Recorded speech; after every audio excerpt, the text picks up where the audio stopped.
जेठानी का शासन। रामपुर के एक छोटे गांव में सुशीला अपने परिवार के साथ रहती है। वो अपने घर के सभी सदस्यों को आपस में अच्छे से जोड़कर रखती है। वो लोग बहुत अच्छी और खुशी से रह रहे थे। तभी एक दिन उसकी बड़ी बहू और छोटी बहू किचन में जब काम कर रही थी। सोनी, तूने रोटी सब्जी बना ली हो तो मैं आज सबके लिए हलवा बनाना चाहती हूँ। दीदी बस मुझे और 10 मिनट दे दीजिए, उसके बाद आप हलवा बना लेना। ओहो सोनी, जल्दी हाथ चलाया करना। वैसे भी किचन इतना छोटा है कि एक साथ 2 लोग इसमें काम नहीं कर सकते। ऊपर से तू एक काम में ही घंटों लगा देती। ऐसा होने लगा तो बना चुकी तुम आज का खाना। अभी तो इनके सामने रोटी बनाना शुरू किया था। खैर, जेठानी है तो अकड़ तो दिखाएंगी। कोई नहीं, अपना टाइम भी आएगा। जी जी दीदी, बस हो गया। हाँ लो दीदी, मेरा काम हो गया। आप अब अपना हलवा बना लो आराम से। अब पूरे मोहल्ले के लिए बना लो हाँ हलवा।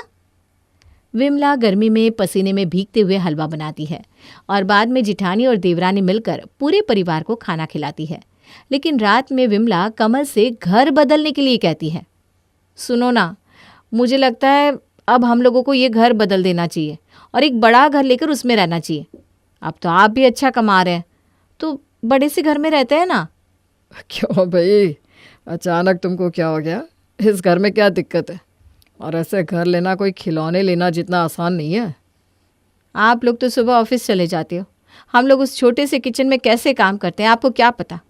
अब तो बड़ा घर चाहिए ही, बहुत हो गया इस छोटे से घर में रहना। वैसे भी आप अच्छा खासा पैसा कमा रहे हैं और पैसे कहीं इन्वेस्ट करना भी ना ज़रूरी होता है।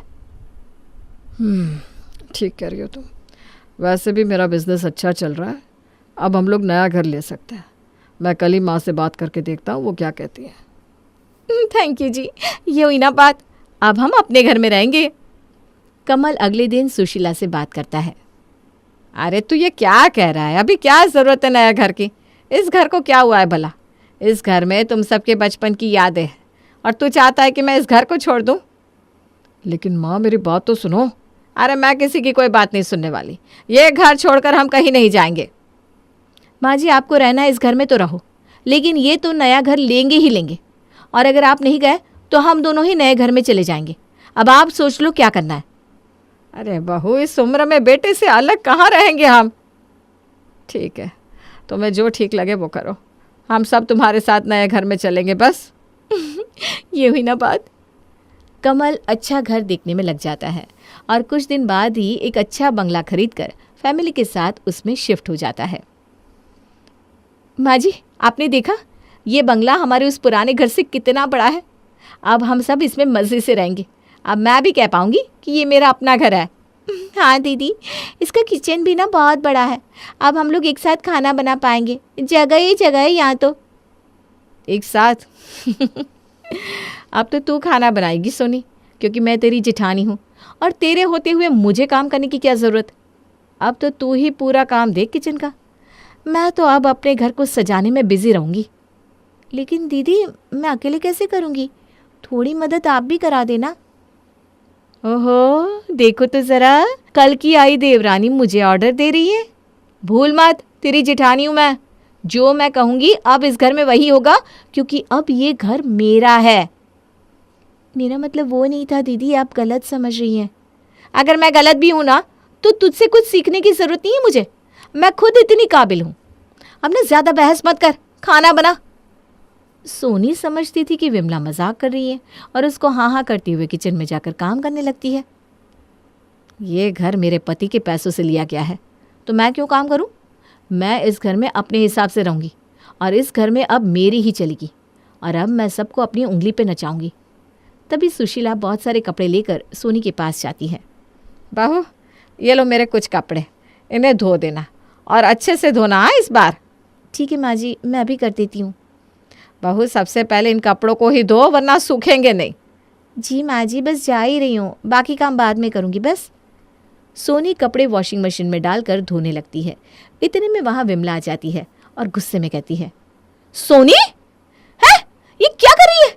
जो काम मैंने तुझे कहा वो तुझसे हुआ नहीं और यहाँ टाइम पास कर रही है। मुझे पता था कि तू कामचोर है, लेकिन आज देख भी लिया। अरे दीदी, माँ जी ने मुझसे कपड़े धोने को कहा तो मैं बस वही कर रही थी। ये भी तो काम ही है, इसमें टाइम पास कैसा? किसी न किसी को तो ये काम करना ही था तो मैंने कर दिया। हाँ, ये बड़ा मुझे बताने वाली। ये सबसे आसान काम है, इसलिए तू ये कर रही है। दीदी इसमें क्या आसान है, कपड़े तो ऐसे ही धोए जाते हैं ना। हाँ तो तू कपड़े हाथ से धो ना। ये इतनी महंगी वॉशिंग मशीन है, तुझे चलानी भी आती है? खराब कर देगी तो कौन ठीक करवाएगा इसे? वैसे भी देवर जी तो इतना कमाते नहीं जो इसे ठीक करवा पाएंगे। अब देखते हैं कपड़े धोना कितना आसान है। मशीन में कपड़े धोने के लिए तू बाकी काम छोड़कर चली आई। अब तू इन कपड़ों को हाथ से धोएगी। लेकिन दीदी कपड़े बहुत ज़्यादा है, हाथ से धोने में टाइम ज़्यादा लगेगा, फिर मैं आपका काम कैसे करूँगी? देखा, आ गई ना लाइन पे। हाँ, तुम मेरे काम की चिंता मत कर, वो भी तुझे ही करना है। पहले तू ये कपड़े धो ले जल्दी जल्दी, फिर आ जाइयो मेरे पास। हाथ जल्दी चला, ज़बान नहीं। विमला सोनी को खरी खोटी सुनाकर वहाँ से चली जाती है और सोनी समझ जाती है कि विमला को कमल के पैसों का घमंड हो गया है। वो रोते हुए चली जाती है और सारे कपड़े हाथ से धोती है। एक दिन मोनिका विमला से अपने एडमिशन की बात करने आती है। भाभी, मुझे नए कॉलेज में साइंस स्ट्रीम में एडमिशन लेना है। आप भैया से मेरे एडमिशन की बात कर लेना, वरना सीटें फुल हो जाएंगी। अरे मोनिका, तुम साइंस से एडमिशन लेकर क्या करोगी? तुम्हें ना आर्ट्स से एडमिशन लेना चाहिए, क्योंकि वो कम पैसों में हो जाएगा। और वैसे भी पढ़ाई पूरी होने के बाद तुमको शादी करके ससुराली तो जाना है ना, है? तो साइंस लेकर इतना पैसा क्यों बर्बाद करना? अगर मैंने कुछ गलत कहा हो तो बताओ। रहने दो भाभी, मैं खुद भैया से बात कर लूँगी। मोनिका वहाँ से किचन में चली जाती है। बढ़िया आई साइंस में एडमिशन लेने वाली। मैं अपने पति का मेहनत से कमाया हुआ पैसा ऐसे बर्बाद नहीं होने दूंगी। मैं अभी देखती हूँ मेरे होते हुए ये साइंस में एडमिशन लेती कैसे हैं।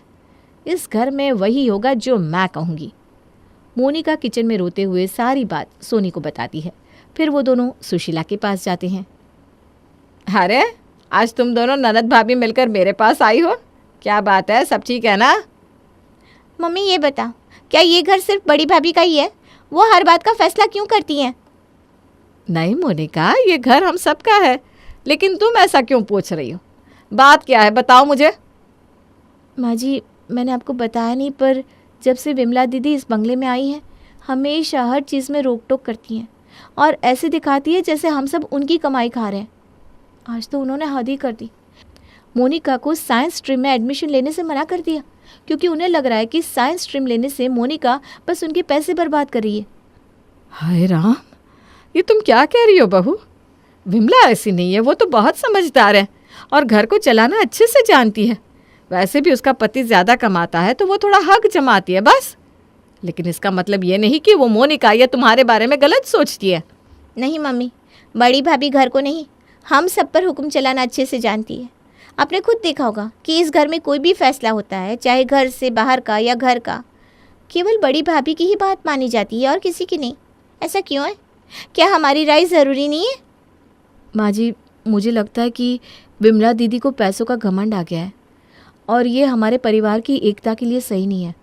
मैं छोटी बहू हूँ इसलिए ज़्यादा कुछ नहीं कहूँगी, लेकिन घर के बड़े आप और बाबूजी हैं, तो घर पर आपका और बाबूजी का राज चलना चाहिए। अभी आप और बाबूजी घर के बड़े हो तो घर के फैसले आपको ही लेने चाहिए। तुम दोनों चिंता मत करो, ये घर मेरा है और इस पर मेरा ही राज चलेगा और मेरे जीते जी मैं इस परिवार को टूटने नहीं दूंगी। तुम दोनों ने बहुत अच्छा किया जो समय रहते मुझे ये सब कुछ बता दिया। अब मैं तुम्हारे बाबूजी से बात करके जल्दी ही सब ठीक कर दूंगी और विमला को उसकी गलती का एहसास भी करवा दूंगी। अगले दिन सुबह सोनी अपने मायके जाने के लिए सुशीला से कहती है, माँ जी बहुत दिन हो गए हैं, तो मेरा मन है कि मायके चली जाऊँ। वैसे भी यहाँ दीदी है घर संभालने के लिए।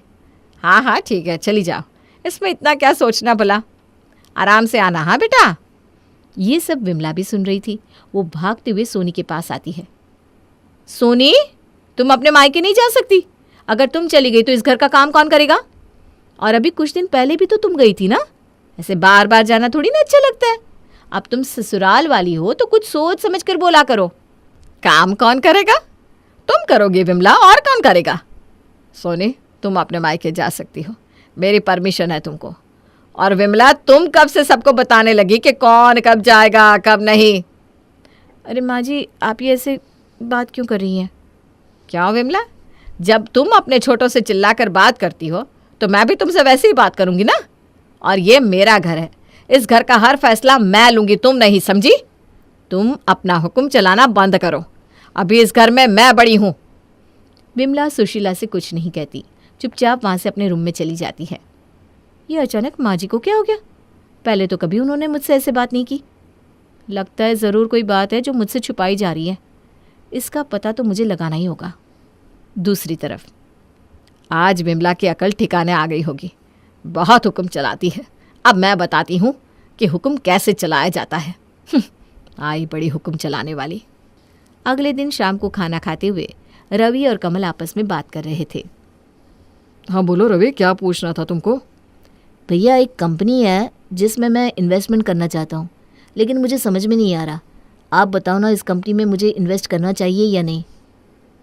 रवि, तुम थोड़ा कंपनी के बारे में रिसर्च कर लो, उसके बाद मुझे बताना, तब तक मैं भी पता कर लूँगा। अरे देवर जी, तुम बिंदास होकर इस कंपनी में इन्वेस्ट करो। मेरी दोस्त के पति ने भी इसमें अच्छा इन्वेस्टमेंट किया है। मेरी बात मानोगे ना तो पैसों में खेलोगे। सोच लो देवर जी। बहू, तुम चुप रहो। तुमको कुछ पता भी है? मैंने इस कंपनी के बारे में पता किया है। पिछले 5 साल से घाटे में जा रही है और तुम रवि को उसमें इन्वेस्ट करवा कर उसका पैसा डुबाना चाहती हो। तुम कभी कुछ रिसर्च करती हो या बस जो मुंह में आए बोल देती हो?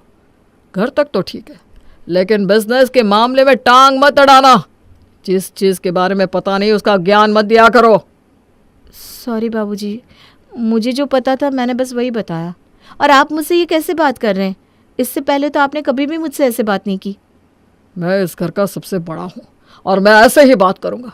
और तुम तो मुझे सिखाओ ही मत कि मुझे कैसे बात करनी चाहिए। ये घर मेरा है तो मेरी मर्जी, मैं कैसे भी बात करूँ। विमला को कुछ समझ में नहीं आता कि आखिर सब उससे ऐसा बर्ताव क्यों कर रहे हैं। कुछ दिन बाद दिन में सब खाने के लिए बैठे थे और सोनी मायके से वापस आ चुकी थी। वो सबको खाना परोसती है। सोनी, ये तुमने क्या बनाया है? तुमको पता नहीं कि आज के दिन दाल बनती है और तुमने इतनी मसालेदार सब्जी बनाई? तुम्हारा ध्यान ना काम में है ही नहीं। लगता है मायके छोड़कर आई हो। सोनी को सब्जी बनाने के लिए मैंने कहा था, और यह जरूरी नहीं कि खाने के दिन के हिसाब से मेनू बनाया जाए। जब मेरा जो मन होगा इस घर में अब वही बनेगा। पर माँ जी, ये तो मैंने बहुत पहले ही तय कर दिया था कि किस दिन कौन सा खाना बनेगा। उससे ना आसानी हो जाती है काम करने में। तुम होती कौन हो ये तय करने वाली?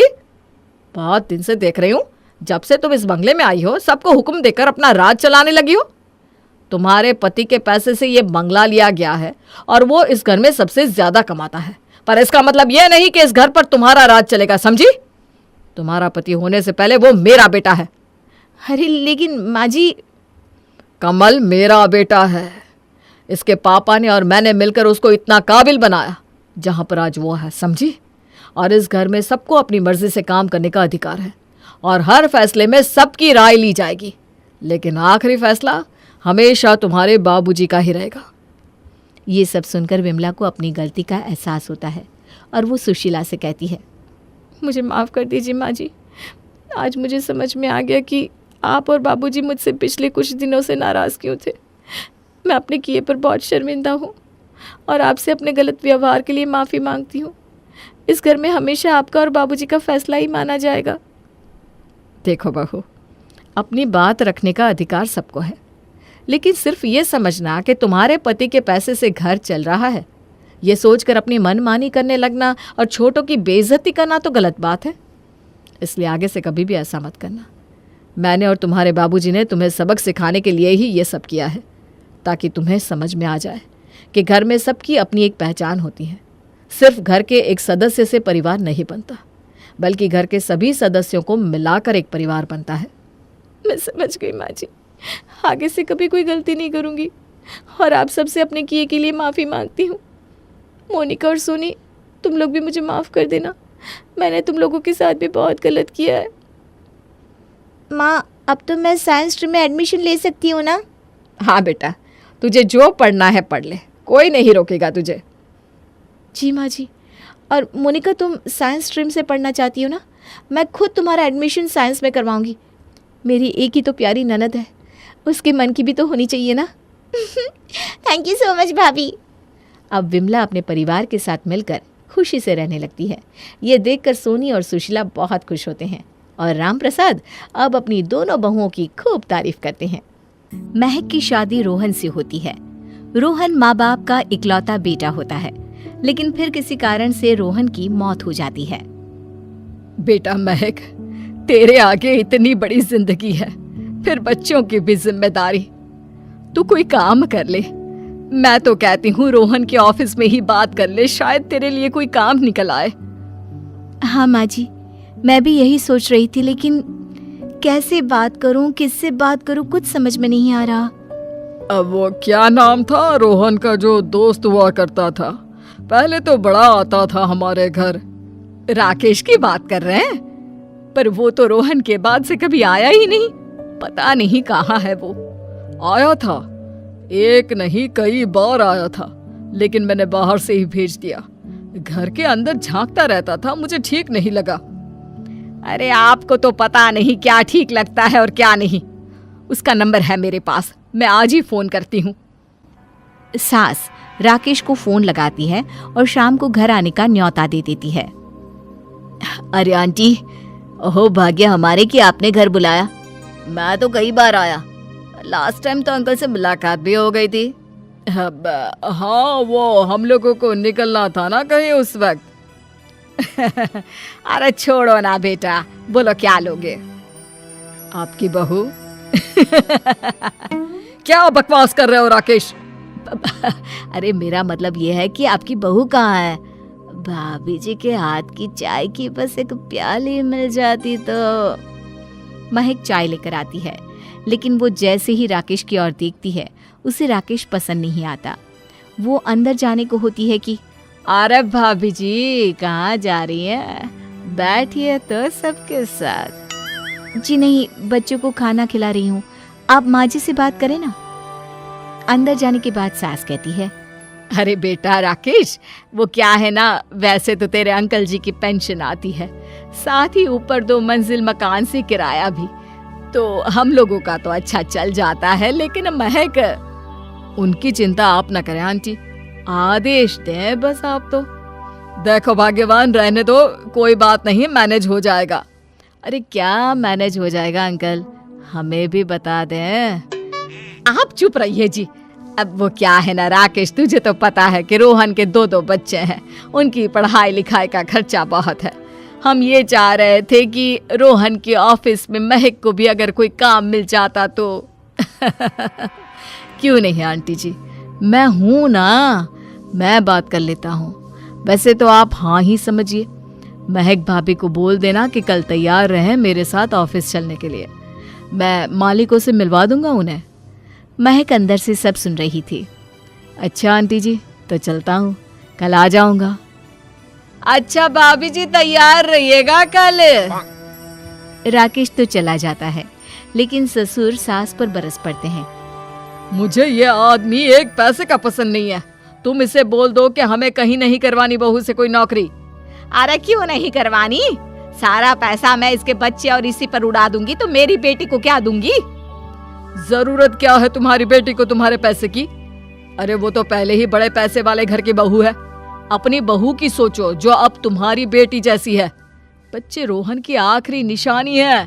अरे अपना भाषण अपने पास रखो, सारा दिन घर पर बैठी रोटियां तोड़ेगी, तो काम करे ना कुछ बाहर जाकर।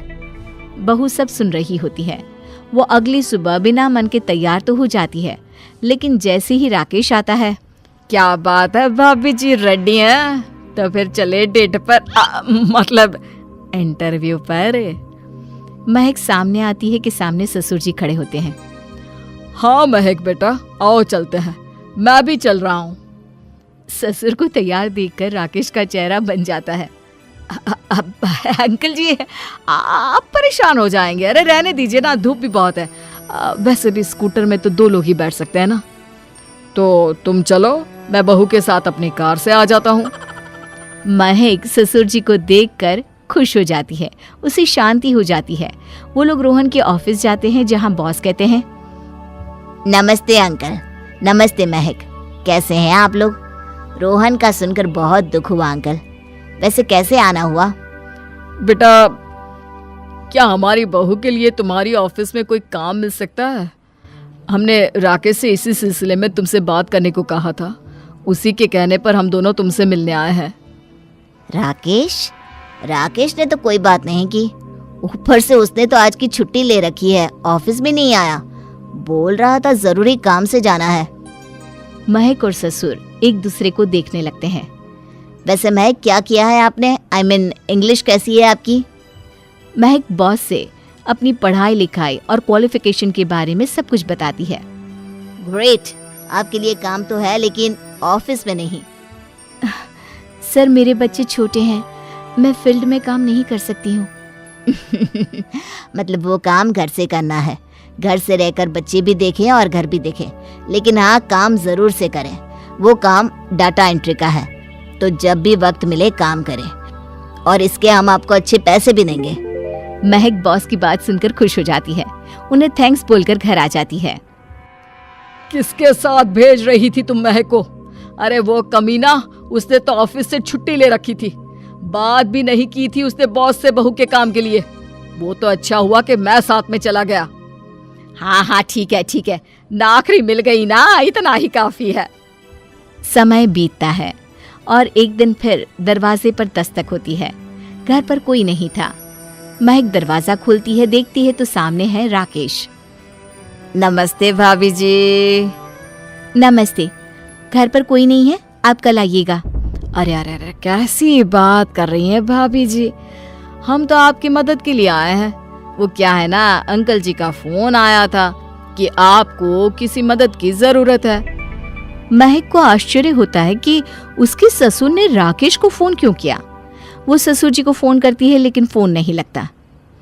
नहीं, हम लोगों को किसी भी चीज की जरूरत नहीं है, आप जा सकते हैं। अच्छा, एक कप चाय तो पिला दीजिए। महक चाय लेकर आती है। चाय पीने के बाद, रोहन मेरा बहुत अच्छा दोस्त था। उसने मुझसे कहा था कि वो रहे ना रहे, उसके घर वालों का, खास करके आपका ख्याल मुझे ही रखना है। तो मैं कल फिर आऊंगा भाभी जी। नहीं, माता पिताजी है नहीं, वो 4-5 दिन बाद आएंगे। आप उन लोगों के आने के बाद ही आइएगा। मुझे ये सब ठीक नहीं लगता। अरे छोड़िए ना भाभी जी, लोगों का तो काम है कहना। मेरा मतलब है वो तो बोलते ही रहेंगे। आता हूँ मैं कल। महक को अब गुस्सा आ जाता है। हमेशा शांत और मधुर बोलने वाली महक पहली बार जिंदगी में फैसला लेती है, और फैसला होता है राकेश को सबक सिखाने का। बड़े बेशर्म हैं आप। किसने कहा आपको कि आप आए? अरे भैया, साफ साफ बोला ना कि नहीं जरूरत है किसी की मदद की। मैं अकेले सक्षम हूँ अपना घर संभालने के लिए। आज आखिरी बार बोल रही हूँ, इस घर की तरफ आंख उठाकर भी देखा ना तो देख लेना, वरना वरना पुलिस के हवाले कर दूंगी। निकलो यहाँ से, या धक्के मार कर निकालूं। पुलिस का नाम सुनते ही राकेश वहां से 9-2-11 हो जाता है, और महक को अपने फैसले पर गर्व होता है।